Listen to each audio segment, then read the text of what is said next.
Добро вечер. Дека корупцијата е речиси се присутен феномен кај нас не е ново сознание. Дека граѓаните очекуваат резултати во борбата против неа, исто така не е нова околност.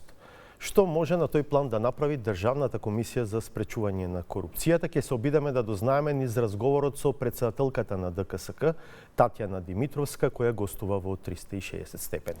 Господјо Димитровска, добро вечер и добре дојдовте. Добро вечер, ви благодарам на поканата. За вовед, гледачите да знаат со кого разговараме, вие сте дипломирана економистка. Во ДКСК дојдовте од Државниот завод за ревизија, каде бевте помошничка на главниот државен ревизор со звање овластен државен ревизор и повеќе од 19 годишно искуство во таа една институција. Да, точно така. Моето професионално работно искуство е изградено во Државниот завод за ревизија, почнувајќи од најниското работно место, па до помошник на главниот државен ревизор. Тоа го сметате за предност сега за позицијата на која што сте? Па секако дека моето работно искуство е и такако добра основа и предуслов за ефикасно и професионално извршување на оваа функција во Државната комисија за спречување на корупција. Актуелна е одлуката на Уставниот суд за укинување на алатката балансер со која се правеше обид да се обезбеди соодветна и правична застапеност на сите етнички заедници во јавниот сектор. Иницијативата по која постапуваше Уставниот суд дојде од антикорупцијската комисија, практично од институцијата со која сега вие раководите, но од нејзиниот претходен состав. Моето прашање би било што мислите, дали таква иницијатива би добила мнозинска поддршка во актуелниот состав на ДКСК?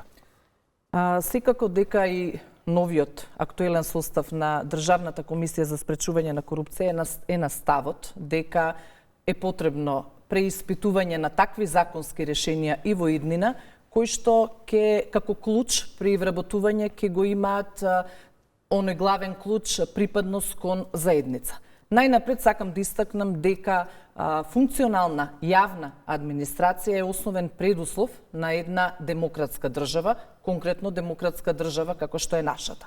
Балансерот, ако погледнеме по дефиниција, представуваше процес на вработување според принципот на правична етничка застапеност во државата, односно државните институции беа обврзани да го одржуваат процентуалното учество на различни групи на етничка националност.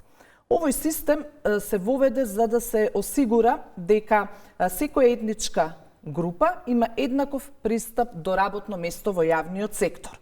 Сега, доколку ги гледаме одредбите од Уставот, Уставот уредува дека секој граѓанин има право на работа, слободен избор на вработување и секому под еднакви услови му е достапно секое работно место. Ограничувањето е само во услови на воена или вонредна состојба. Што значи дека од тука произлегува дека ограничувањето на слободите и правата на граѓаните не може да биде дискриминаторско по основ на пол, раса, меѓу кој и верата и националното потекло, односно припадност кон заедница. Многу значајно е исто така да ги следиме препораките кои произлегуваат од извештајот за напредокот од Европската комисија, во кој што децидно е нотирано дека Северна Македонија и понатаму е умерена во делот на реформата на јавната администрација. Умерено подготвена. Да, умерено подготвена, што тоа значи дека наназад, уште пред 5 години, е отпочнато со подготовка на новите законски решенија, закон за вработување во јавен сектор, закон за административни случаи и многу актуелниот закон за високо раководна служба. Но се уште до ден денес овие закони не се донесени, иако во Македонија во нашето законодавство и такако има потреба од донесување на закон за високо раководна функција. Што значи тоа? При носење на секој закон, тоа значи и при вработување во јавниот сектор, треба да се почитува мерит системот, односно секое вработување, унапредување, одговорност па и распуштање да биде по основ на заслуга. Исто така, со воведување на новиот закон за високо раководна служба, ќе се утврдат и одредени критериуми врз основа на кои ќе може на транспарентен начин да се изберат раководни функции. Настојувањата е да се предвиди една иста плата за исто работно место, па сите додатоци на доместоци на плата врз основа на тој мерит систем ќе бидат согласно сложеноста на работното место, ефективното извршување на работите. Долго го чекаме тој закон, го најуваше предходната владеачка гарнитура. Не знаме каков е неговиот статус сега кај актуелната новата власт, да почекаме да видиме, да се разбира, постојат препораки за да се донесе. Факт е дека има аргументи во насока на тоа да се поддржи укинување на балансерот, но има и други аргументи. Рековме, прво, соодветната и правична застапеност е темелна уставна вредност, исто како и вредностите за кои што вие зборувавте на почетокот на одговорот на моето претходно прашање. Понатаму, веројатно, не треба да заборавиме дека во 2001 во оваа држава се случи етнички конфликт, меѓу другото и затоа што особено една етничка заедница беше подпредставена или прилично малку представена во државните институции. Според вас, треба ли да се донесе закон за правична застапеност? Има такви најави од дел од партиите во власта. Доколку се донесе таков закон, во очекување сме предлог текстот на овој закон да биде доставен до Државната комисија, имајќи во предвид дека надлежноста на комисијата меѓу останатите, а е доста значена, е антикорупцијска проверка на легислатива. Од наша страна ќе биде спроведена таа анализа, да констатираме, односно детектираме дали во законските одредби има присуство на ризици од корупција, односно дали законите ќе дозволат коруптивни действија и секако дали овие одредби ќе бидат во согласност со Уставот. Да.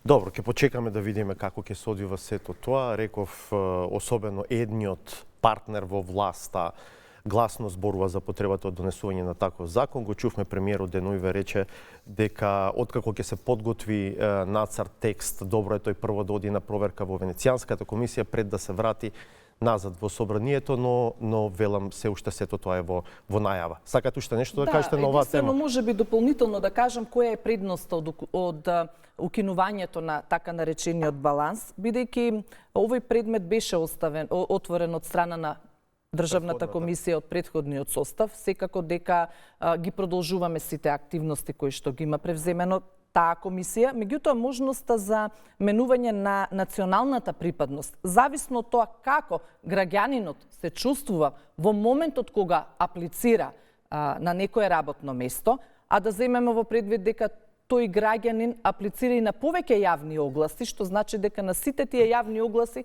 може да се произнесе со различна националност. Имаше такви примери. И вашите колеги од претходниот состав кажуваа дека на еден ист оглас еден човек за повеќе работни места, на едното се пријавил како македонец, на другото како албанец, на третото како ром, да речеме. На тој начин веќе ја доведуваме до загрозување на правичната застапеност, која што и со Устав ни е загарантирана.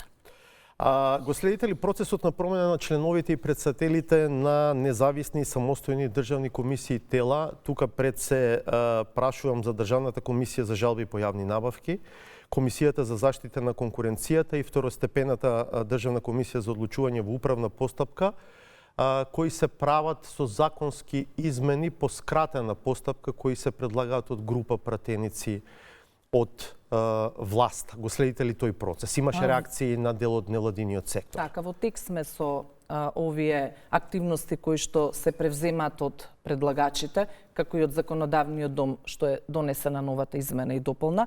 Сепак спроведуваме анализи, сме на ставот дека во ниеден закон не сме да постои дискриминаторен услов, како последен услов да бидеш избран дали за член на некоја соодветна комисија. Предлог измените на овој закон не беа доставени до Државната комисија од страна на предлагачот, односно од владата.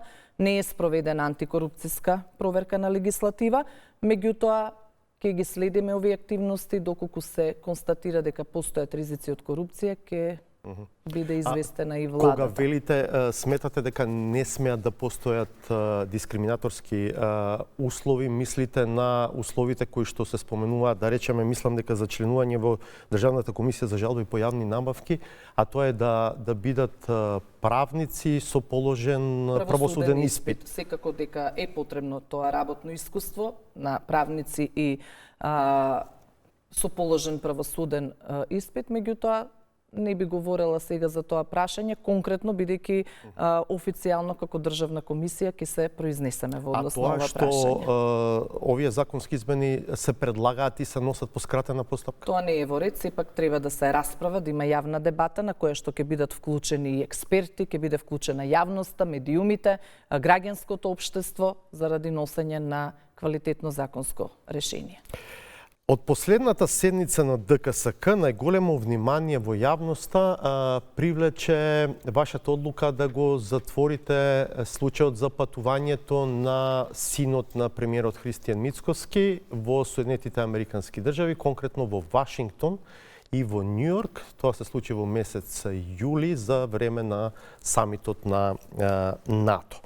Проверувавте дали се користени државни пари и заклучивте дека патувањето на синот на премиерот во овие две места не било на трошок на државниот буџет. Моето прашање до вас, госпоѓо Димитровска, е колку сте уверени во доволноста и автентичноста на документите врз чија основа дојдовте до таков заклучок, дека нема злоупотреба на државни ресурси? Како и за секој предмет, така и за овој, од повеќе институции, меѓу кои Министерство за одбрана, Министерство за внатрешни работи, Министерство за надворешни работи и надворешна трговија, од Генералниот секретаријат на владата, побаравме документација, имајќи во предвид дека поканата, како и присуството на овој настан во Вашингтон, беше од представници од повеќе институции, беше обезбедена целокупната подкрепувачка документација од поканата, патните налози, решенијата за службени патувања во странство, понатаму фактурите за хотелско сместување, авиобилетите, како и финансиската документација преку која се потврдува плаќањето на овие трошоци. Кога го отворивме овој предмет, имавме единствена цел да утврдиме дали председателот на владата, вршејќи ги своите надлежности, службена должност и јавни овластувања, ги има прекршено законот и уставот, односно дали со спроведеното дејствие има остварено своја лична корист или корист на некое друго лице. Целокупната документација, која што ни беше доставена, врз основа на извршена анализа од наша страна, констатиравме дека од буџетот на државата се потрошени средства исклучиво за делегацијата, кои што се представници од државни институции, односно дополнително беше обезбедена документацијата за патување на физичко лице, во случајов синот на премиерот, од каде што констатиравме дека од буџетот на државата не се платени трошоци за физичко лице. Ќе дозволите низ неколку подпрашања да одиме малку подлабоко во овој случај. Например, вашиот колега што го реферираше предметот за време на седницата рече дека биле доставени фискални сметки за авионски билети Скопје-Вашингтон и Њујорк-Скопје. Имате ли изводи од банкарски сметки, од платежни картички, за да видите како се платени билетите? Од документацијата која имаме добиено, авиобилетите за физичкото лице се платени во готово, имаме прилог фискални сметки, резервацијата не е извршена од ниедна државна институција, додека за сместувањето издадена е фактура со потпис и печат дека е платено во готово и истата гласи на лицето физичко. Ајде еве уште малку коментари, прашања, дилеми, еве поврзано делумно и со ова што сега го кажувате. Да речеме, во денешно време ретко кој плаќа во кеш, во готово. Добро, се случува, се разбира. Исто така, сместување обично се букира онлайн преку познатите големи сервиси за букирање онлайн. Така и се плаќа електронски, нели? Вие ви сега повторивте дека како доказ дека синот на премиерот во Вашингтон и во Њујорк престојала во апартмани надвор од хотелите во кои што престојувал неговиот татко, како доказ имате фактури, колегата ваш рече со печат пејт. Знаете дека со денешната современа технологија може секаков документ да се подготви, нели? Од тука уште еднаш ве прашувам колку сте сигурни во веродостојноста на документите кои што ги добивте. Уште еднаш ќе повторам дека го потврдивме начелото на законитост, односно дали средствата од државниот буџет или средствата на граѓаните се потрошени за приватни цели. Од целокупната документација која обезбедивме од буџетските корисници, од трансакцијските сметки на тие институции, вклучително и амбасадата, утврдивме дека такви средства не се исплатени на физичко лице. Дали фактурата што има печат пејт веродостоен документ, сепак не навлеговме во правната регулатива на државата која што ја има издадено таа фактура. За нас е доволен доказ со сите алатки кои што ги применивме да потврдиме дека буџетски средства не се користени за приватни цели во случајов за патување на синот. Вашиот колега член на ДКСК кога го образлагаше предметот рече дека ви биле доставени фискални сметки за авионски билети Скопје Вашингтон и Њујорк Скопје. Како патувал синот на премиерот од Вашингтон до Њујорк? 9 лица, не ме држате за збор, од делегацијата беа присутни на настанот во Вашингтон. Патувано е со јавен превоз, со воз, зашто имаме прилог фактура и секако документација дека е платено.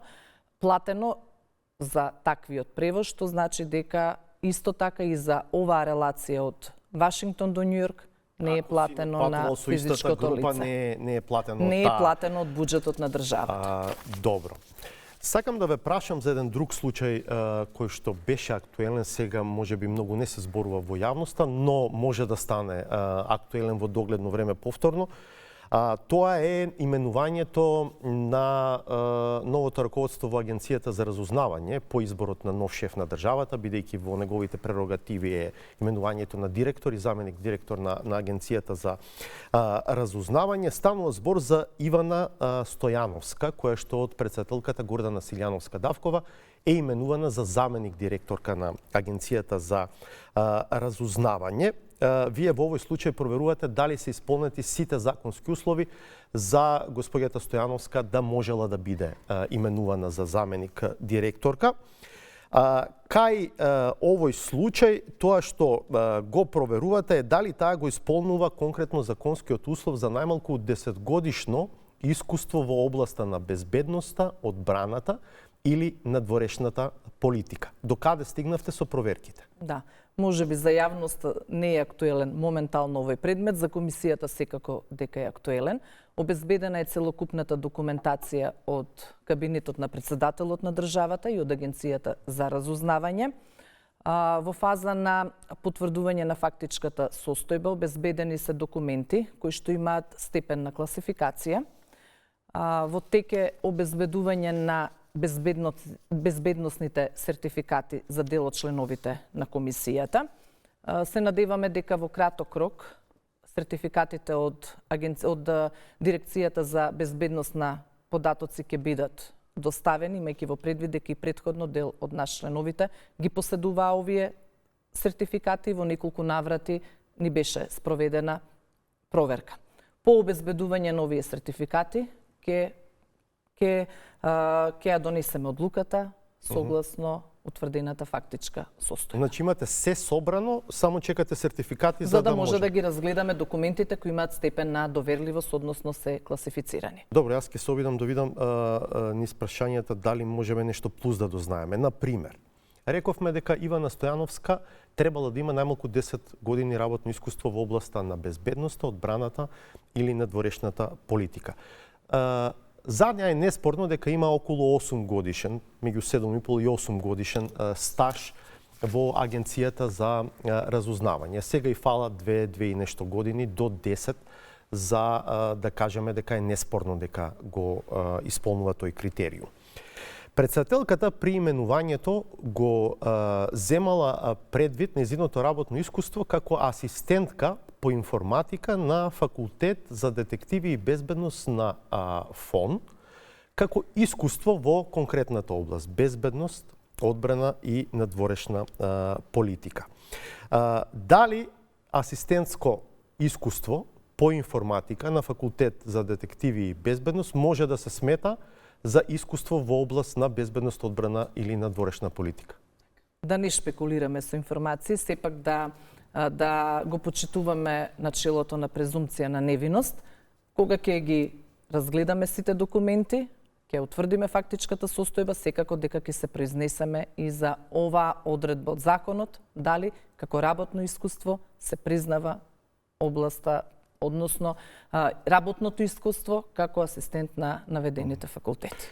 Јас завршив на студиите по новинарство на правниот факултет. Имавме професори кои што предава исклучиво стручни новинарски предмети, се разбира на правниот факултет, бидејќи таму беа студиите. Дали ним со оглед на тоа што предавале на правниот факултет, но новинарски предмети, може да им се смета дека имаат искуство во областа на правото? Бидејќи на ова интервју сум поканета како представник на Државната комисија за спречување на корупција, не како граѓанин, ќе ми дозволите нашиот став, односно одлука, да ја донесеме на јавна седница и ќе одговориме на сите прашања кои што ќе ни ги поставите. Што ако заклучите дека господјата Ивана Стојановска не ги исполнувала законските услови да биде именувана за заменик директорка? Што вели законот, што во таква ситуација? Законот со кој се уредуваат нашите надлежности утврдува можност за покренување иницијатива за одговорност на лицето кое што ја именува и иницијатива за кривично гонење. Зависно од наводите, дали ќе се потврдат или не, ќе постапиме согласно нашите надлежности. Тоа значи одговорност за шефот на државата. Мислам во конкретниот случај, сега хипотетички зборувате. Така, не би сакала да коментирам сега за каква дали иницијатива. шефот на државата ќе биде должен да ја разреши ако се констатира дека била незаконски именувана? Секако. Доколку не ги исполнува условите и констатираме повреда на одредбите од законот, понатаму ние како комисија конкретно не предлагаме што треба да направи органот кој што ја именува, меѓутоа со самата диспозитив на нашата одлука, каде што ќе констатираме дали е повредена или не е повреден законот, соодветно и ќе постапат.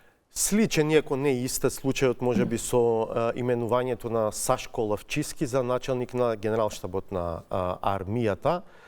Таму јавно беше проблематизирано пред се неговото вонредно напредување од бригаден генерал во генерал мајор, за да може да биде именуван за началник на генералштабот. Докаде сте со тој случај? Отворивте предмети за тој случај? Да, отворен е предмет, постапката за обезбедување на документација е во тек. Имаме најава од армијата дека има документи кои што исто така имаат степен на класификација, односно државна тајна.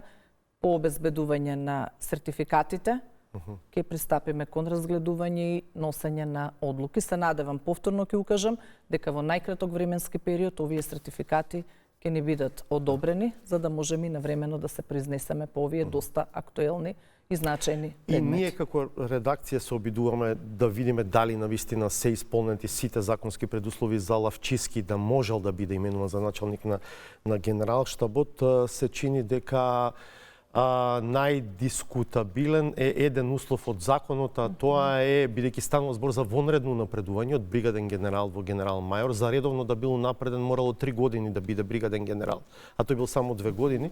Се чини дека најдискутабилен е еден услов кој што вели дека тој морал да биде предлог за унапредување на најмалку 2 кадровски совети, па се вели на ниво на бригада и повисоко.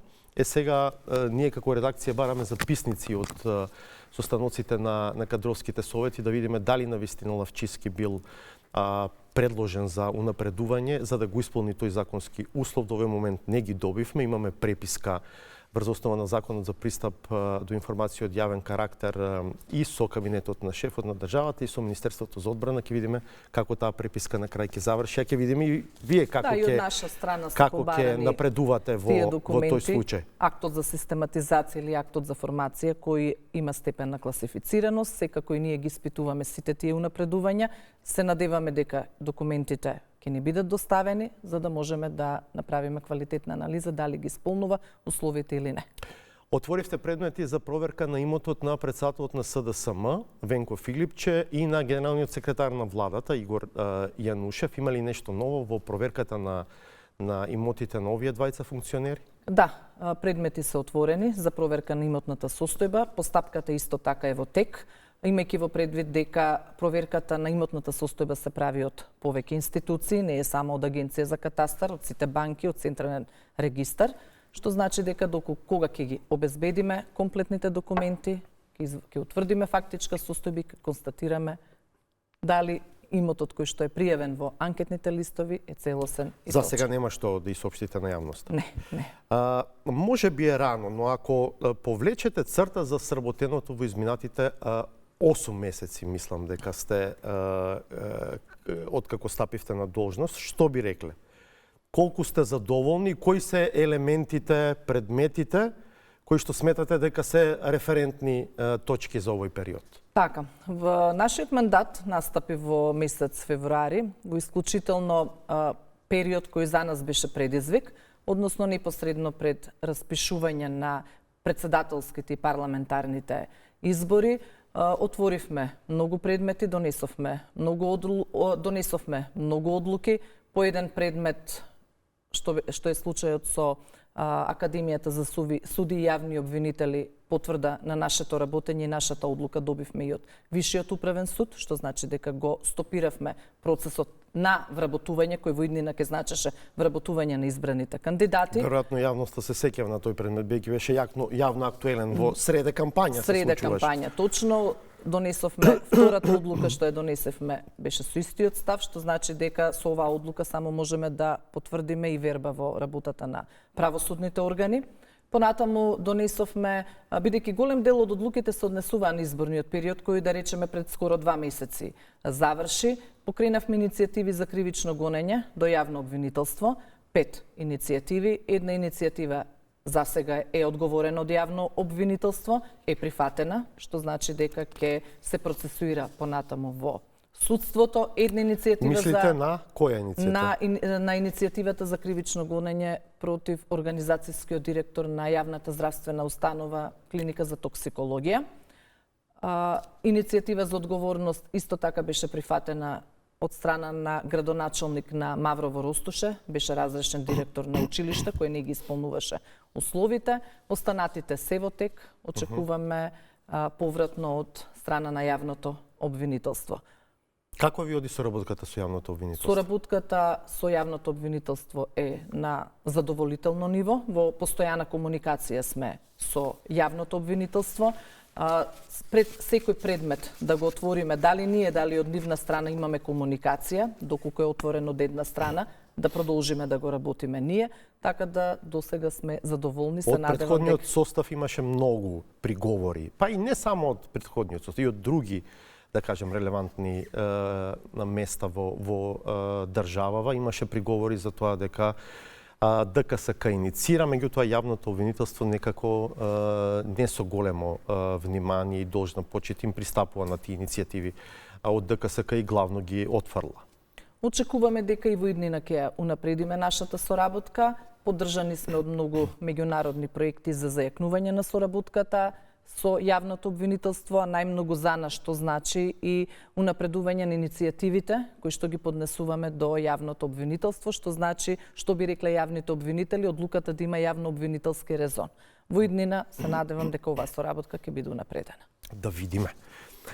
Сепак станува збор за институции кои што се клучни во тој цел систем за борба против корупција и независно една од друга не можеме да постоиме. Сега малку за вас, до каде стигна сагата со службените автомобили за ДКСК? Да подсетам, во јули, вие во едно интервју на прашање на моја колешка, дали е точно дека се побарани 7 автомобили за 7 члена на ДКСК, одговоривте не, никогаш не сме барале автомобили. Потоа, директорот на Агенцијата за управување со одземен имот даде изјава во која што рече дека сте барале автомобили, тоа во 2 наврати, еднаш дури сте разгледувале тоа што е на располагање, па не сте бендисали, а вториот пат не можеле да ви излезат во пресред затоа што не бил конституиран новиот управен одбор на агенцијата. Колку коли побаравте, зошто ги баравте со оглед на тоа што претходниот состав, да речем на ДКСК, беше познато дека воопшто не користеше и немаше службени автомобили? Службените возила се потребни за државните органи да ги извршуваат своите надлежности утврдени со закон. Што е важно во однос на службените возила? Какво е нивното трошење? Дали е рационално, дали е транспарентно и контролирано? Дали се донесени правила и акти за нивно користење? Дали службените возила, односно на кој начин истите возила се обезбедени? Како се користат, кој ги користи и дали се користат за службени цели. Дали баравте Веднаш 7 морам возила? да одговорам одговорно пред цела јавност сега изјавувам дека возила во месец јули воопшто не беа побарани, ниту писмено, ниту усмено. Возило е побарано пред една недела од Агенцијата за одземен имот и тоа само едно возило, имајќи во предвид дека институцијата брои вкупно 57 вработени, меѓу кои вработени во секретаријатот и ние членовите. Господјо Димитровска, сакате да кажете дека директорот на Агенцијата за управување со одземен имот лаже кога вели дека во јули исте разгледувале автомобили кои што и биле на располагање на агенцијата? Не би сакала да се служам со тој збор, меѓутоа одговорно тврдам дека возило не е побарано од Државната комисија за спречување корупција. Добро. Бевте да разгледувате Не. возило? Ниту е разгледувано, ниту е побарано. Возило од Агенцијата за одземен имот. А сега побаравте? Сега побаравме, пред една недела поднесовме само барање. За едно службено возило. Добро. Како, да речем и ова барање го коментирате низ призмата на ставот на претходната комисија, дека претходниот состав на комисијата дека воопшто не им треба службени возила? Еве, јас само би поставила едно прашање, дали сметате дека Државната комисија за спречување на корупција треба да биде надвор од оваа состојба? Од Министерство за внатрешни работи побаравме, бидејќи имаме законска обврска за време на изборите да водиме регистар за службени моторни возила, обезбедивме податок дека 1500 институции, државни институции, користат 13.000 службени моторни возила. Што значи дека не е прашањето дали имаме потреба од службени возила, прашањето треба да биде дали службените возила се користат исклучиво за службени цели и дали, односно нема злоупотреба на јавни ресурси. Кога сме кај службените возила, слушнавме од министерот задолжен за политики за добро владење дека наскоро ќе се носи регулатива со која што службените автомобили ќе бидат обележани, ќе имат таблички веројатно во боја која што ќе треба да ги разликува од другите. За такво нешто зборуваше и претходниот состав на ДКСК. Дали го поддржувате тоа? Секако дека го поддржуваме. Таблиците на службените моторни возила да бидат во боја, на тој начин граѓаните, во кои спаѓаме и ние, ќе можеме да следиме дали овие возила се користат во работно време за службени цели или за приватни цели. Добро. Сега околу тоа, нели, членовите на ДКСК дали треба да ги красат скромност и рационалност во управувањето со државните ресурси, е и прашањето за дипломатскиот пасош, односно дипломатските пасоши. И за тоа се крена врева во јавноста. Зошто ви се неопходни дипломатски пасоши? Во овој момент само вие лично имате дипломатски пасош, така? Да. Од членовите, велам, на ДКСК. Да. Уште еднаш ќе кажам дека дипломатскиот пасош не е привилегија, тоа е право кое единствено служи за извршување на службената должност. Пасошот е одобрен согласно Законот за патни исправи. Одземање или одобрување на истиот е право на Министерство за надворешни работи и надворешна трговија.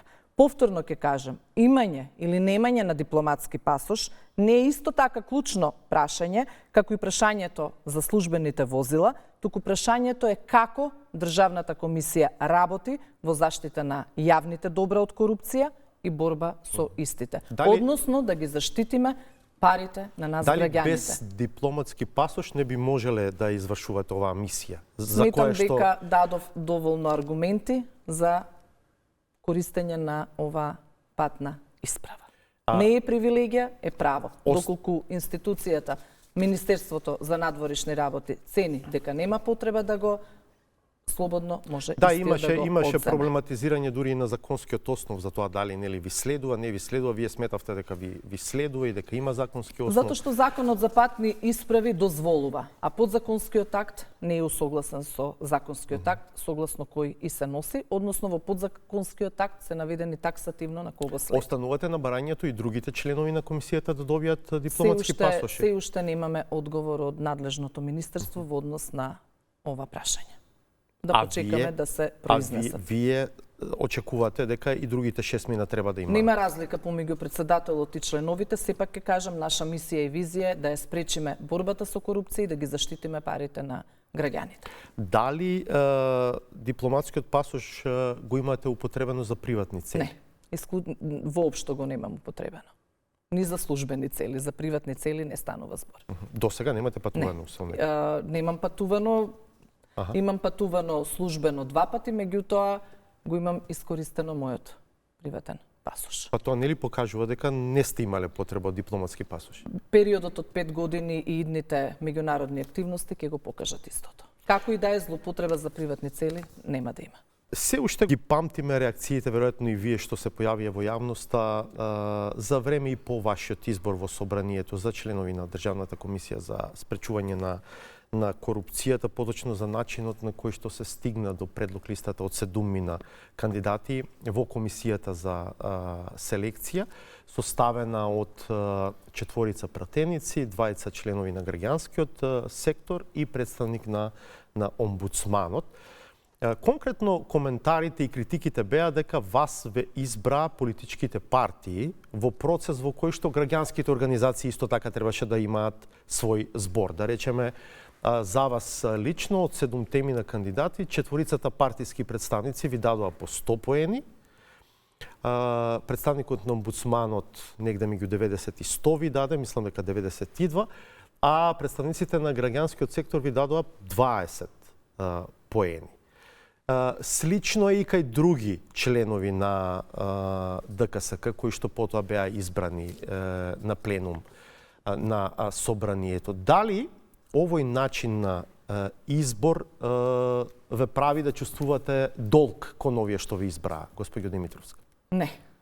Сепак со моето долгогодишно работно искуство и професионализам сум докажана на ова поле. За нашите резултати, еве лично и за моите, низ работата во Државниот завод за ревизија, она што го имам сработено е нотирано во извештајот на Европската комисија. Ниту како личност, ниту сега како институција ќе дозволиме мешање на било каква моќ од бизнис заедница, од политика или од други надворешни фактори. Зошто мислите дека добивте по 100 поени од партиските представници и од власта и од опозицијата, а по 20 од представниците од граѓанскиот сектор? Може би треба ова прашање да го поставите лично на нив. Ценам дека ги исполнував условите и ценам дека од тој аспект и сум избрана во Државната комисија за спречување на корупција. Колку ќе бидете отворени за соработка со невладиниот сектор?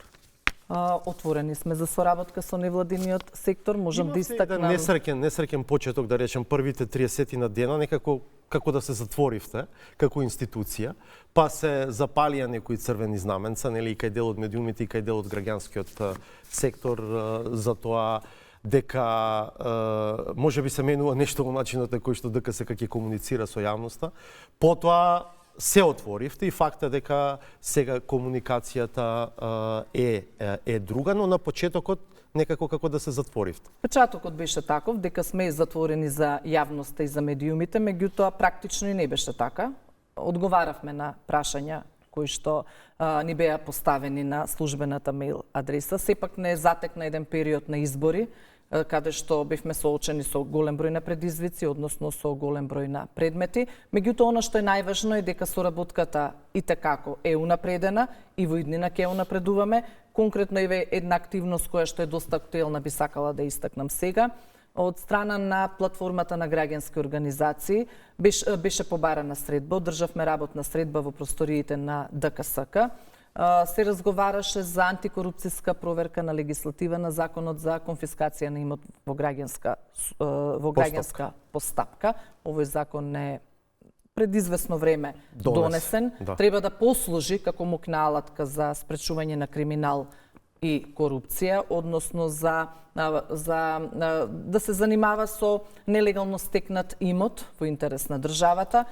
Иста линија сме со, односно имаме заеднички ставови во однос на одредени недоречености, неусогласености на овој закон со другите закони кои што уредуваат оваа материја. Заеднички ќе настапиме и пред законодавниот дом, односно очекуваме работна средба и со председателот на собрание да го известиме за заклучоците од оваа антикорупцијска проверка на легислатива. Исто така, имајќи во предвид дека комисијата располага, односно вработени се 2 лица кои вршат антикорупцијска проверка на легислатива, тоа е недоволен број за проверка на сите закони кои што ги носи собранието. Добивме и поддршка и од платформата за граѓански организации во спроведување на оваа надлежност преку ангажирање на експерти од нивна страна. Добро, едно прашање поврзано со начинот на кој што изгледа порталот. Некако е малку хаотичен. Планирате ли евентуални промени да го унапредите? Секако. За да биде поорганизиран, да бидат полесно достапни дел од информациите кои што ги мислиме за веб страната. Веб страната е доста содржајна. Меѓутоа ќе работиме на унапредување и на организација на самите информации кои што ги содржи веб страната. За полесно пристапување од страна на граѓаните до истата, бидејќи нуди податоци за пристап до софтверот за имотна состојба на избрани именувани лица, до регистарот за службени возила, регистарот за избрани именувани лица, имаат можност преку нашиот портал да пријавуваат и представки, каде што ќе ценат дека има постапување спротивно на закон, така да во следниот период ќе работиме за унапредување и подобрување на како стоите со ресурси и финанси? Многу институции се жалат дека им фалат и пари и луѓе. Недостиг секогаш ќе има, најверојатно и од финансиски средства и од ресурси. Доставено е предлог буџетското барање на институцијата за следната година. За 2024 добивме зголемување на буџетот со ребалансот. За каква намена? За намена за набавка на опрема и надградба на софтверските решенија во најголем дел од буџетското барање, од причина што имаме поддршка од меѓународни донатори. Тоа е од Европска унија, од USAID проектот за надградба на софтверските решенија, кои што се итекако клучно прашање, меѓутоа надградба на софтверско решение без соодветен хардвер не може да се спроведе. Најмногу од средствата се однесуваат за оваа намена. За бројот на вработени, исто така со поддршка на проектот за борба против корупција поддржан од USAID, во тек е изработка, односно ажурирање на функционалната анализа, која функционална анализа ќе произведе и нови акти за систематизација, тоа значи и проширување на потребниот број на вработени, имајќи во предвид дека комисијата реализира голем број на надлежности за кои моменталните човечки фактори се недоволни. Бидејќи секретаријатот е значителна поддршка на членовите во работа по предмети. Ќе видиме ли фокус на одредени области или ќе бидете, еве сега народно вака кажано, сваштари? Ако може да ми појасните првиот дел, како во смисла на тоа дали сепак ќе правите избор на тоа на што ќе се фокусирате во вашата работа или буквално се што ќе дојде, а реално дел од тие предмети ве трошат временски, кадровски, па и финансиски, сите ќе ги земате во работа? Секако дека имаме акт согласно кој утврдуваме критериуми на кои предмети како ќе пристапиме и уште од самиот почеток на нашиот мандат сметам дека баш по концепт и по закон и онаму каде што има високи ризици од корупција пристапуваме. Добро, реков 8 месеци сте дел од ДКСК, ќе видиме како ќе ви оди понатаму. Има ли нешто интересно што јавноста треба да го очекува на следните седмици? Навремено ќе биде известена, како и да е со нашето постапување, ќе оправдаме довербата на јавноста. Благодарам што бевте дел од 360 степени. Ви благодарам и вас на поканата. До крај на емисијата ве поканувам да ја видите новата саботажа на авторот Сречко Поповски. Од мене пријатно до четврток во 20:15.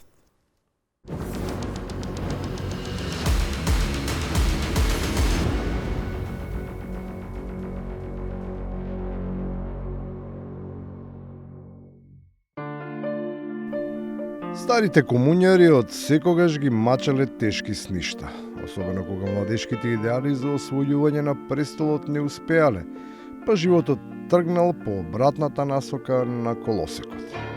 Веројатно тоа било стимулацијата, ама вреди да се чуе, без да се навлегува во тајните на романтијата. Се разбуди синот, са бајле некаде рано 4,5-5 сато, целиот испотен, сонував. Нема да ми веруваш, тежок кошмат за мене, некој пуч се случил во СДСМ и мене ме избрале за председател. Кошмарот на Костов е детски сон на левица која гори од желба да гурни со СДСМ. Ама посакуваната блискост кон работничката класа се остварува преку обраќање, во кое нема непознати зборови не предизвикуваат чуденки кај слушателите. Не дека е ерес, ама желбата да се импресионира со ерудиција е во конфликт со нивото на публиката кон која треба да целат пораките. Третиот пункт на нашата доктрина е антагонизмот. Спротивно на постмодернистичкото филистерство, кое нагласувајќи го дијалогот и рациото, го занемарува афектното и ирационалното, кое е иманентно на политичкото, оти човекот не е само логос, туку и патос. За да се снајде низ вербалниот лавиринт на плепсот, веројатно ќе му треба војаклија, ако и таа адекватен патеводител. За разлика од нив, клериците, кои со својата кротка реч треба да го придобијат народот, исплашени од собствената немоќ во однос на поумните од нив, смислуваат неологизми или немушто интерпретираат модерни звања, за да ги накодошат како нововерци. Се појави во денешно време една опасна работа, а тоа е гуроизмот, кој доаѓа од хиндуизмот. И имате денеска инфлуенсерите, тоа се оние кои вршат влијание. Влијанието не е битно, битни се парите. Без нив нема влијание. Иако дејноста би требало да е таква, а за жал во последните 30 на години таа нема ниту толкава моќ, ниту толкав импакт врз општеството. Парите, според актуелната министерка за финансии, а сега потврдено и од бившиот премиер, ги има таму каде што најмалку се очекува. Во култура имаат плати поголеми од сите други сектори. Таму се платите поголеми од сите други сектори. Боле е да работите архивар у култура отколку да бидете експерт у финансии. Во архивите се уште го нема и најавеното писмо на премиерот до европските лидери. Владиниот експерт за евроинтеграција, не сакајќи да изрази сомнеж во способноста на македонски пошти да го достави, вината за неговото отсуство ја префрла врз други фактори. Нема да брзаме да го објавиме пред да бидат завршени изборите во соседна Бугарија, бидејќи сметаме дека периодов и да имаме најдобар можен план, не знаеме дали ќе биде прифатен од другата страна. И на крајот, кога еднаш нема да излезе според планот, се изнаоѓаат нови модалитети. Во иднина ќе си носам едно знаменце на расклопување за секој случај. Но ни ова гостување на шефицата на македонската држава не помина без гаф, ама веројатно не по нејзина вина. Кајронот беше дури и пократок од лентата на венецот на гробот во Рим. Таму барем не фалеше буквата Т. Може би е добро, оти па е тенке ццкавме, ако беше Ц.